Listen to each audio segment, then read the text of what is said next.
Alright boys, let's get started. Welcome back everybody, just another Tech Phantom here signing on to another episode of PhantomTec Reports. And today, we're doing something beautifully simple, wildly relevant, and wallet adjacent enough to make palms sweat just a little. That's right, we're walking through a graphics card installation guide for the laymen, the first timers, the holiday upgraders, and yes, even the people who still whisper, please don't break, to their PC before touching anything inside the case. If you've just snagged yourself a shiny new GPU for the holidays, or you're about to inherit one from a mate who upgraded before you, this video is here to make sure that card ends up installed correctly, not starring in a Reddit post titled, "Did I kill my PC? Relax, breathe. Screwdriver ready. Let's get into it." Step 1, preparing your PC. Before a graphics card goes anywhere near your system, the PC itself needs to be prepared properly. First things first, power the system down completely and unplug the power supply from the wall.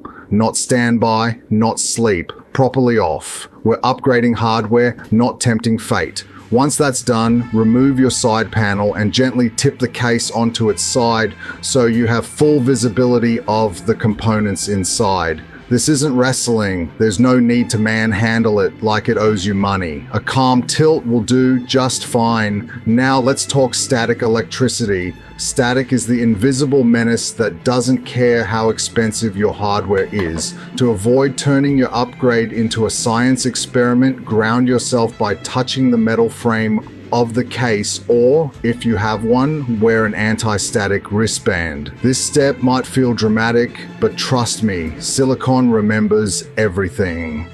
Step 2. Removing the expansion slot screws. At the back of your case, you'll see small metal plates covering the expansion slots. These exist to protect unused slots and conveniently to annoy you slightly when you need to remove them. In this setup, the plates themselves are already taken care of by the tech team, so all you need to do is remove the screws that sit on top of where the GPU will slot in. Grab a Phillips head PH1 screwdriver and carefully back them out. These screws are tiny, love to roll away, and will absolutely vanish into another dimension if dropped, so keep them somewhere safe. You're going to need them again very shortly. Step 3, opening the PCIe slot. Modern graphics cards interface with the motherboard using a PCIe slot. If you've ever installed RAM, this concept will feel familiar.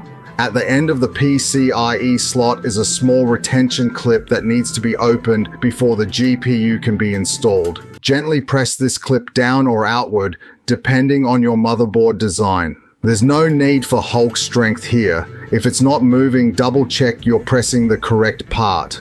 Once open, the slot is ready and waiting, like a parking space that costs more than your first car. Step 4, installing the graphics card.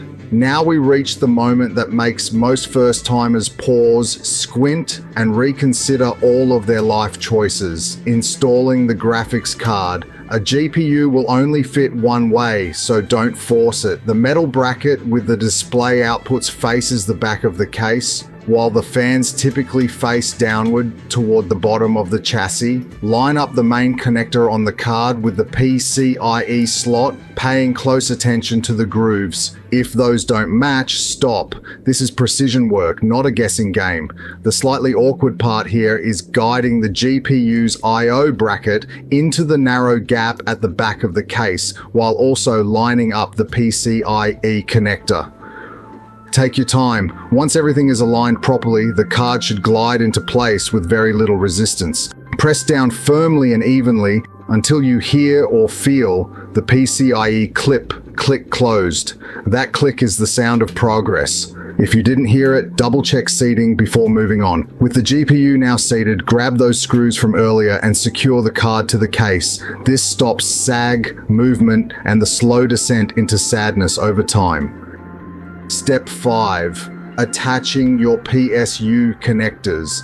This step is where power meets performance, and also where things can go wrong if ignored. Most graphics cards require one or more power connectors from the power supply. Many PSUs use 6+2 pin connectors that can function as either 6 or 8 pin plugs. If you're dealing with these, a little trick is to connect the 2-pin section first, then slide in the 6-pin. It makes alignment much easier and saves your fingertips. Newer GPUs, especially RTX 40 series cards, often use PCIe 5.0 16-pin connectors. These are straightforward to install but deserve extra care. Make sure the cable is fully seated and not under tension. These connectors work perfectly when installed correctly and dramatically when they are not. Once connected, ensure every plug is inserted in the correct orientation and that you feel or hear a click. No click usually means no power, and no power usually means panic later. Now, a very important note: if you're installing an RTX 3080 or higher tier card, avoid using a single daisy chain power cable that splits into 2 connectors. Instead, use 2 or more separate power cables directly from the PSU. This helps ensure stable power delivery and avoids stressing a single cable beyond what it was designed to handle. Your GPU didn't come this far to be power starved. Step 6. Connecting your monitors and booting the PC. With the hardware installed and powered, reconnect your monitors directly to the graphics card, not the motherboard. The motherboard video outputs are not your friends today. Once everything is connected, plug the power supply back into the wall, flip the switch on the PSU and power the system on. If the system boots and you see display output, congratulations. You've successfully installed your graphics card without summoning the tech gods. From here, install the appropriate drivers once inside your operating system and you're ready to enjoy the performance uplift you've been dreaming about since checkout. Before we wrap up, if this guide helped you out or saved you from installing a GPU upside down at 2 a.m., make sure to like the video and subscribe to PhantomTec. It helps the channel, helps future guides, and keeps the PhantomTec misinformation firmly in check. Well, peeps, I'm just another tech phantom signing off from PhantomTec, so thanks for joining us and peace!